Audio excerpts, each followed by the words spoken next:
Should zoos be made illegal? Are zoos even ethical, or are zoos needed?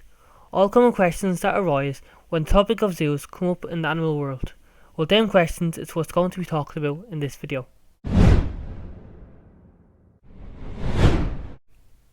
Now I'm going to start off this video by looking at a scientific study article by Dr. Dita Wickens-Drazilová called Zoo Animal Welfare. Ethical justification for existence of zoos is questionable. Justifications have been given for their existence such as conservation, education, science and recreation, but all these purposes have been criticised many times.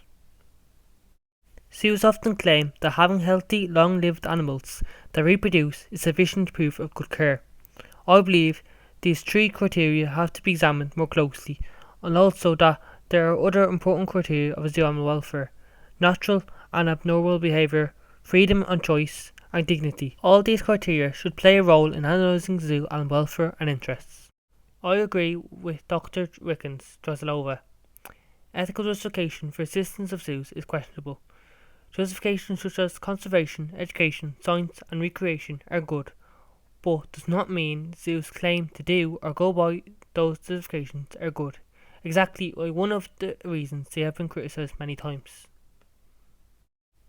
Also, what I was saying about zoos claiming they go by the justifications stated, zoos also do claim just because an animal looks and is acting fine that it's healthy and will live a happy long life. But is that really the case? I would disagree and say not. Also again, I have to agree with Dr. Wickens-Drazilová.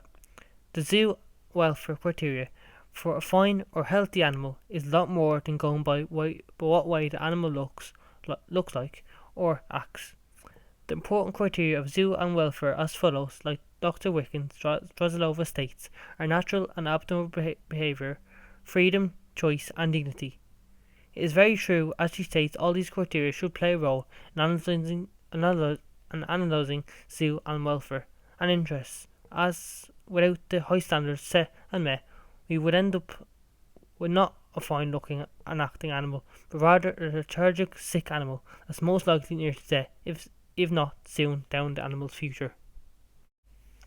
Now, with the ethical justification of zoos and whether or not they are ethical, we'll go to the finding of a healthy animal spoken about with the help of Dr. Wickens-Drazilová.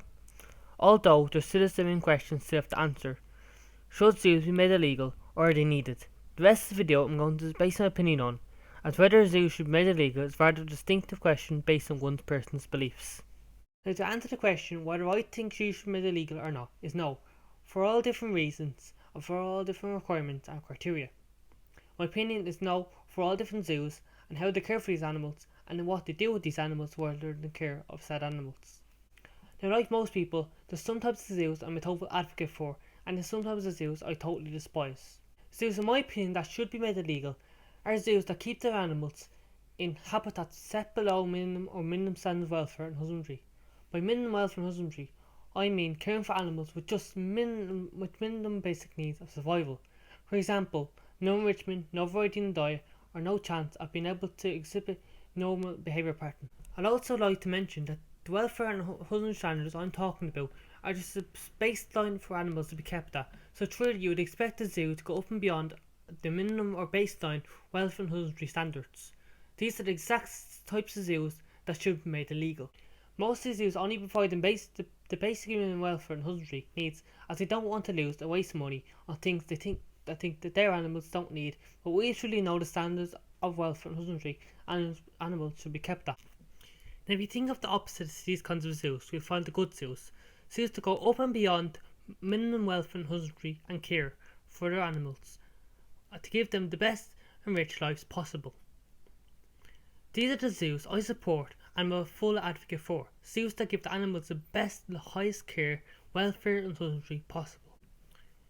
To talk about an example of one of these zoos that I'm trying to describe, or for these good zoos that I support, I'm going to talk about a zoo that's local to me called Dublin Zoo. Dublin Zoo provide all their animals with the best and highest care, welfare and husbandry standards. Dublin Zoo also makes sure the habitats they provide for their animals are closely related to where the species of animal's natural environment and climate is, with also feeding their animals closely related diet that species of animal would eat in the wild. Another reason why I support Dublin Zoo and what they do is because of the conservation work they do. They're a part of lots of big worldwide conservation groups worldwide, but also other zoos around the world. Dublin Zoo only captive breed their animals if there's need for conservation purposes, such as if there's a vast decline in wild species numbers. Dublin Zoo also contributes to conservation by also trading or selling off their offspring or adult species of animals to other zoos to bring in new bloodlines or DNA to add into their continuation to conservation. One more thing I want to credit Dublin Zoo for, which some zoos don't do at all, is oftentimes they send zookeepers to camps around the world to study an animal and learn how they live and thrive in the wild versus captivity. Dublin Zoo also hold many animal workshops yearly to educate the public on animal research they do and near extinct species of animals. So to conclude, types of zoos that should be made illegal are zoos that provide their animals with the minimum standard of care, husbandry and welfare standards. In aim to try and make more profit, they spend on spending on caring for their animals. Zoos that should stay open and that we should continue to support are zoos like Dublin Zoo, who go up and beyond past minimum welfare care and husbandry and provide the very best and highest standards of care, husbandry and welfare for animals. Examples: zoos trying to replicate a habitat, the natural environment and climate to a given animal in the wild would be found at. Also zoos like Dublin Zoo who contribute an enormous and terrific amount of effort into conservation of closely extinct species of animals in the wild. That's this video, so I hope you enjoyed my little opinion and this video on how I explained and my opinion on whether zoos should be illegal and whether they're ethical and whether if they're needed, which we now know some zoos are, some zoos are. So thank you for watching this video. Don't forget to like, subscribe and also write a little comment down below on your opinion on whether zoos should be illegal or not, because I'd love to hear. So yeah, that's it for this video, so thank you for watching and I'll see you in the next video then. Bye guys.